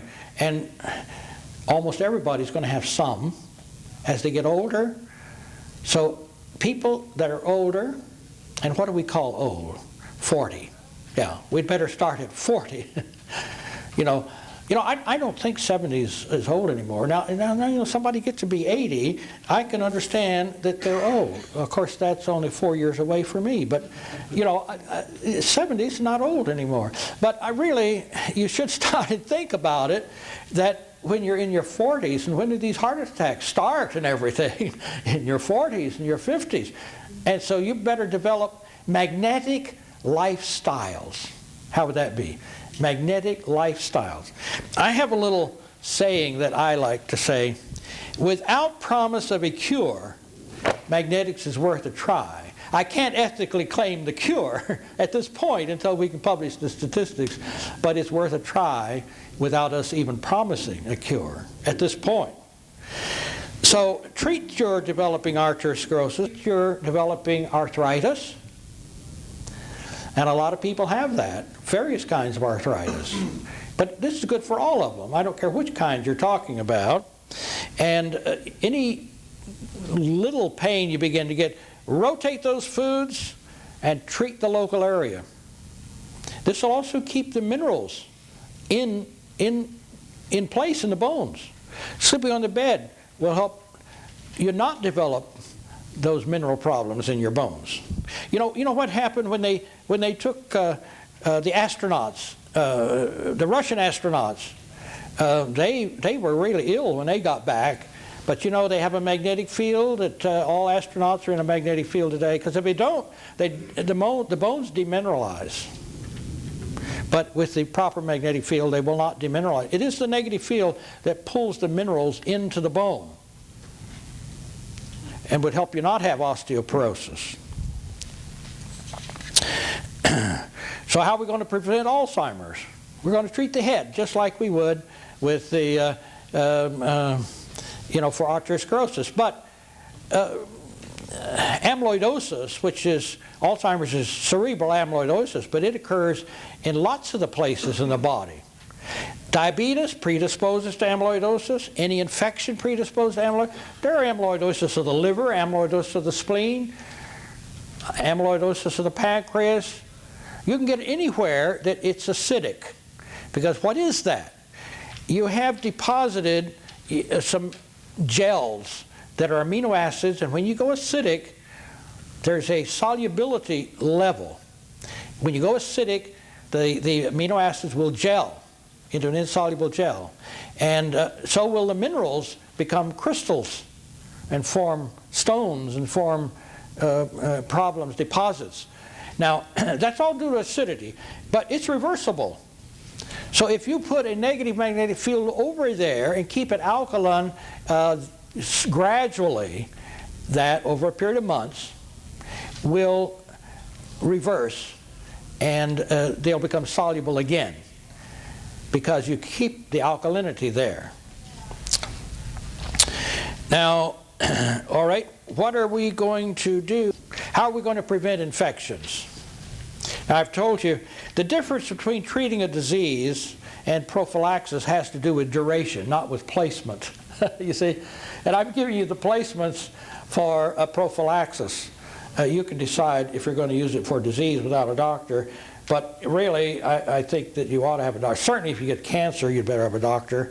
But we have a lot of these upper respiratory infections that are pretty easy to handle yourself without going to a doctor, if you just know how to do it by putting the magnets, like I said, across your face and across your lungs. If you will treat, everybody else is getting flu, and you treat your lungs when everybody else is getting flu, and treat your face when everybody else is getting the flu, so you won't get it. And if you do, it'd be very minor. Don't let it get down into your lungs. That's where the real problem is. If you can keep it up here and it doesn't get down in the lungs. So treat your lungs. Everybody else is getting the flu, so you treat your lungs. You know, so you won't get the flu down in your lungs. Even if you do get a little bit up in your nasal pharynx, don't let it get a hold of you down in your lungs. All right? How are we going to treat the stomach? You know, there are infections in the stomach. You know, even today we know that ulcers, due to our bacterial infections, basically. We used to think it was because you were emotional, you know. Today we know there are bacteria that create ulcers in the stomach. This is ideal. Put it right over the epigastric area. Now, you do have to take it off for about an hour after you've eaten, or just when you're ready to eat, take it off. The reason is this gastrointestinal tract is silent during the time that this is on there, and your peristalsis will not work adequately anywhere in the abdomen if you have your negative field. So any of these treatments of the abdomen, the liver, the spleen, or any of those, we always take them off for 1 hour. Even if it's cancer, we have to take them off for 1 hour after your meal, so that you simply will have at least peristalsis, movement. Now, if you treat the low abdomen like we have here for treating the pelvic area that I've explained and have in the book there, that will pull the fecal matter and the fluid down into the low colon, and when you first wake up in the morning, you better head for the toilet right now, I'm telling you, because everything's sitting right down there, and you got a reflex. It's a treatment for constipation. And that's okay. You can have it down there as many hours as you want. But up higher, you... Now, what are we going to do about the feet? One of the nicest ways to treat the feet is at night. And remember, at night is really a time you have several hours that you can expose yourself. If you'll put this magnet, you can cut it just to the length. It'll cut. You can score it and cut it and put it in a sock and put it on their athlete's foot. Will just dry up and disappear, but you can keep healthy feet by simply putting this kind of thing in your socks at night. Okay. And candidiasis is something that a lot of women are bothered with, but men often have it and don't know it because it's in the low colon. Now, it's always present. It's always trying to get a footing. It's not a primary disease. It gets a footing when our immune system can't prevent it, so to speak. So you treat the pelvic area, which I've described in the booklet there. You treat it with this at night and with this one on top of that, and leave that on at night. And whenever in the daytime, sit on the bed or the chair pad. And that will treat the pelvic area, whether you're a man or a woman. And candidiasis, if it's there, will die out. And since it tries to reinsert itself all the time, you simply should prevent it from getting a footing again. And you do that by a lifestyle of using the magnets like this. And you'll sleep better anyway with the magnets down there because the brain gets a nice message. It says everything is fine down in the gut. Now, so that we... now, all right, a little more about arteriosclerosis, because there are other vulnerable areas, and the vulnerable area is in the groin, right where the division from the aorta goes down a leg. So it's good to treat. You're sitting watching TV, we'll say, or something like that. Just take a magnet like this and set it on your groin, one on each side, to try to solve arteriosclerosis. If you want to bind it on at night, it's even better, of course. And if you do have trouble down your legs, or you want to prevent trouble down your legs, you can take a strip like this, or this one even preferred, which is flexible, and you can bind it on the leg, you see, or it'll go around the leg or up the leg, and it's flexible. So I'm trying to give you sort of a head to toe how to use magnets and what magnets to use. Now, I wonder if there's some other area that I ought to, maybe I should at this time accept a question. If it's, hopefully it'll be general in nature so it benefits everybody. Does someone have a question? Yes. The low back, you didn't seem to touch on low back. Oh, well, we certainly shouldn't have missed the low back, should we? Because we have lots of people with low back problems. I'm glad you brought that up. This chair pad is perfect because it has magnets up the back, but something like this on your back, if the lesion is longer, it's like this. Oh, let me tell you of a case. This is a doctor's wife. She had an inoperable herniated disc. It was protruding inward against the spinal cord, and they just don't operate because too often there's a paralysis of the legs. They wouldn't operate. She just couldn't pick things up either because it would be painful. She had pain in her back almost continuously. Slept on a bed like we've shown you here, and in 8 months' time, now the pain had disappeared after a while, and in 8 months' time they re-studied her. There was no herniated disc anymore. It had healed. It had pulled back in place. She no longer has a herniated disc. And all she's done is sleep on the bed. She hadn't even treated it locally, but we should. Now, there are certain athletic pursuits that particularly have certain problems. A golfer, when he swings that, he twists his back, he twists his knees, and he twists his neck. And a professional golfer gets in trouble, and we've got some very good professional golfers that are using the very magnets that I'm showing you here tonight and are very happy. In fact, I've even talked to the professional golfers down in Florida at Palm Gardens. And so a lot of the professional golfers are really going wild over the benefit they get out of relieving their back from this, or their knees. And they can go out and play their golf without any pain. They get rid of their pain too. But they're doing more than that. They're helping to heal the problem that is there. You will actually heal not only bones, but the cartilage will grow back. That's been demonstrated. The cartilage will grow back under the negative magnetic field. Yes. What have been the effects on paralysis? On paralysis? Well, paralysis from stroke, for instance. Yes. Well, Any evidence on that? we don't have much on that, on stroke. I certainly would want to do it to heal the brain, but I'd want to treat the brain too, you know, as well as try to encourage movement again. We treat the spine with a positive field for 3 minutes at a time. We don't really like to go up to the brain to treat it.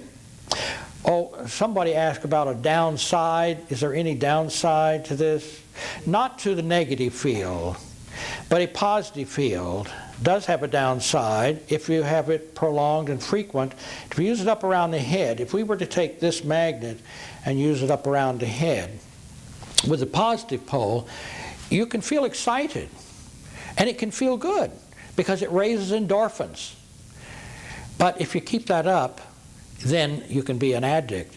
You can be an addict to the positive magnetic field because it raises self-made narcotics, and there are addicts, sad to say. And I know of one man, he was a physicist, and he thought he understood all about magnets. And he got the flu, but he had enjoyed the positive magnetic field, the flu, and it just got worse and worse, but he didn't know it was getting worse because he was using the positive magnetic field to give him that high, and he died unnecessarily because he treated his head with a positive magnetic field to make himself more comfortable. So I shudder that some people are going to get a hold of this and realize they don't need narcotics. They can make their own with a positive magnetic field. There is a downside to that, you see, that we have to know about and not get involved in becoming an addict, because addiction to a positive magnetic field is real, whether you're treating the spine or you're treating, and unfortunately there are some people out there telling you to do this and they don't know any better. I know one that he says, I only sleep five hours a night. I don't need any more than that. He treats his brain at night to a positive magnetic field. And a person called me, a doctor called me, and he said, oh, those magnets are so wonderful. And he was kind of excited, you know. He says, I only have to sleep 5 hours at night. And he says, I got all this energy. And I said, which side of the magnet are you using? He told me, and I said, say, you're using the positive. He said, well, I bought it from those people that told me to use that side. And I said, you know, I'll tell you what's going to happen. Your thoughts are going to be so fast that you can't speak as fast as you're thinking.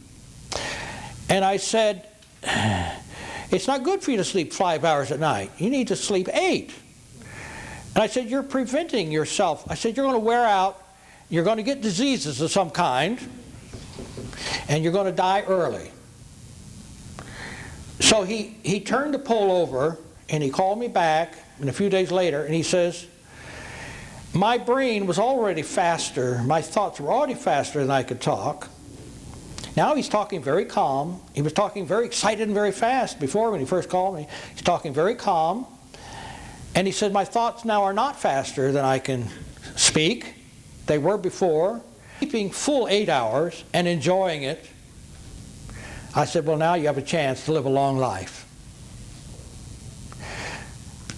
Yes, one question back here. There's an outfit, I think it's called Nikken from Japan. They have a bed mattress with a checkerboard pattern, positive and negative. Can you comment on that? I refuse to comment on somebody else's product in public like this. If you want to read the evidence of this, I have a book called Critical Review. And you can purchase it from me, and I will explain to you. But I don't name any particular company then. I only name the system, and I do not name a company, so I will not comment on a particular company. Yes. What if you're using a magnet on one side and the other side? You're putting both positives toward you. What happens? Both positives? Negatives? Yes. What would happen if you put a negative on each side? Nothing will happen, except you'll treat the brain right into the center with each one, and they'll butt up against each other, and that's fine to do that. It's great to treat with both sides like that. Scoliosis, yes. you know, sometimes they put metal rods in people's backs. Yes, what about the metal placed in people? The metal that's placed in people is not paramagnetic, because any metal that is magnetic or paramagnetic will rust. And they don't put any alloys in the human body that will rust. So magnets will make no difference. It won't hurt it either to use the magnet right over any metal that is in your body. Yes. Pacemaker, right? Except the pacemaker, right? Well, that's not metal. A pacemaker, it will slow a pacemaker down, or no, it'll speed it up actually instead of slow it down. I tested pacemakers, and I had to get this magnet within 6 inches of the pacemaker to influence it. So if you're out like this, you're not going to influence it. You have to get it real close, and it's a strong one at that. Of course, that you're interfering with electrical activity. We get close enough to interfere with electrical activity, so you ought to stay 2 or 3 feet away. You know, and we didn't advise for a pacemaker to sleep on the bed. They might turn over and get too close to it, so that there are some exceptions like that. Yes, That would be all right. Theoretically it would, but you know, you might turn over and get right over the pacemaker. Right. Yes, so we don't advise that. Now there's another thing. What about a pregnant woman? What shall we do? We're not advising pregnant women to sleep on the bed pad. They can treat the crown of the head, but not right over the uterus. Why is that? Well, we don't have any evidence it's going to hurt them at all. But we don't have evidence one way or the other. So I'm not going to stick my neck out and say, there have been some animal experiments, but they're not in the peer-reviewed literature. And the animal experiments runs like this. If you kept the magnetic field, negative field there continuously during the pregnancy of an animal, like a monkey, then what happened is that it would, the fetus, I mean, when the baby was born, it didn't have any fat on it. But if they used a positive pole, this was a very fat animal.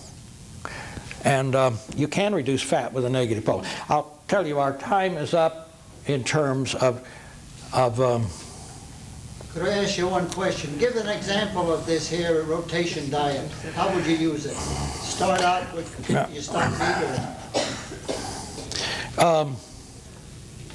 You ready to quit? Anytime. Well, I really, our time, we've run out of time, and I don't want to extend that. But I do have one thing that maybe we could, because we're filming here. He's got to cut this out of what I'm talking right now. But there is one thing that I would like to read to you that we put at the end of the film. And it's in my book, Cancer, the Magnetic Oxygen Answer. I want to read to you some predictions. Predictions. I allowed my mind to go wild and say, how good is this?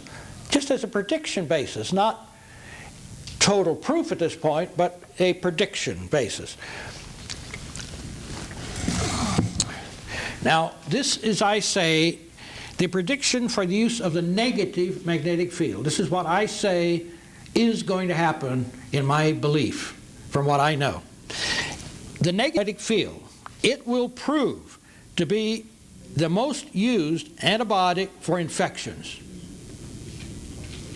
because it's an antibiotic for all these, as I've found. We've got to gather the data and prove this. It will prove to provide the most optimum control over abnormal central nervous system electromagnetic activity, which can control major mental disorders such as delusions, hallucinations, dissociation, obsessive compulsiveness, psychotic depression, and so forth. And minor emotional disorders of all types of neuroses, as well as learning and behavioral disorders like dyslexia, attention deficit, hyperkinesis, abnormal compulsive aggression. They're all treatable with a negative magnetic field. We've succeeded in treating all these that I've named with it. By virtue of its control of symptoms, that is tension, anxiety, obsessions, compulsions, and also organic produced symptoms, it will become the major tool preparing the patient for corrective behavioral practices, in which stimuli that usually evoke symptoms can be met without symptoms occurring, in which repetition of this therapy trains out the symptom. You train phobias out. Very easy. Put these magnets up on their temporal areas, reapproach the areas, the stimuli that make them phobic, and they will not be phobic. You repeat that a few times, and the neurosis has been retrained. Now, I am a behavior therapist, and I've done all these things that I'm telling you.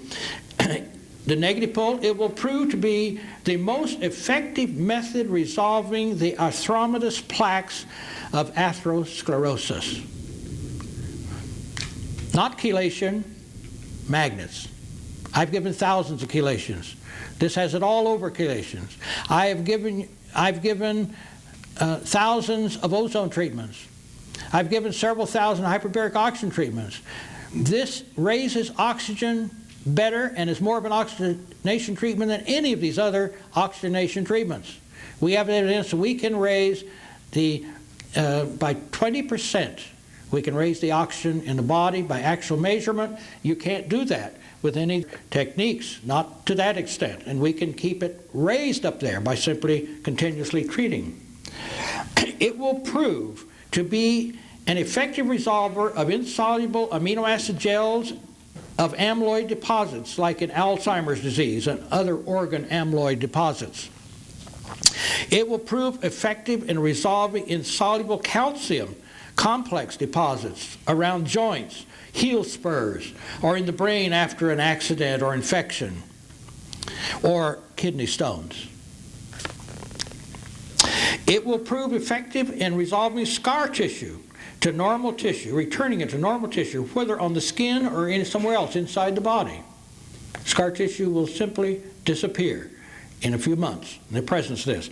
It will prove to be effective in reversing all types of cancer. And this is the book that tells you about that.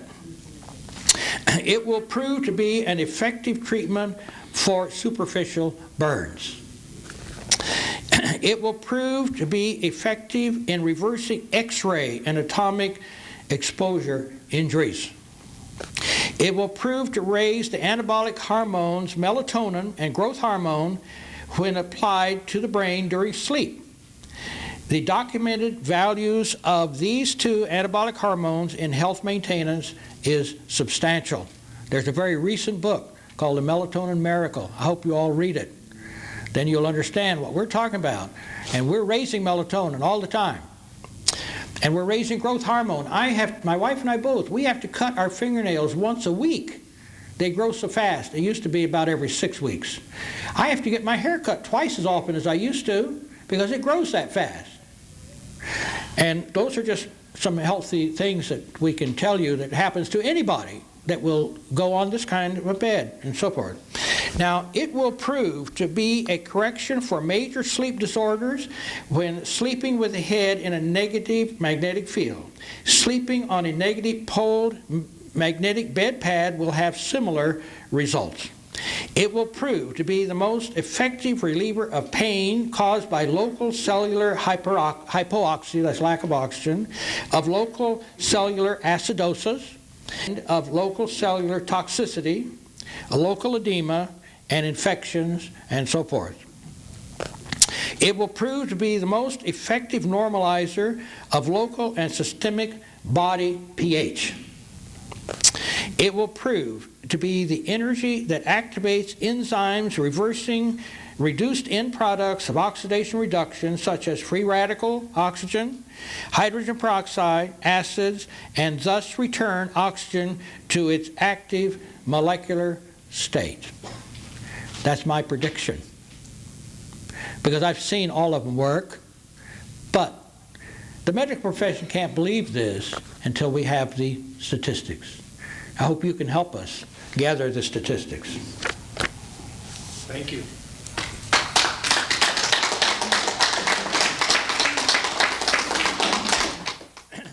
Yeah, but these can be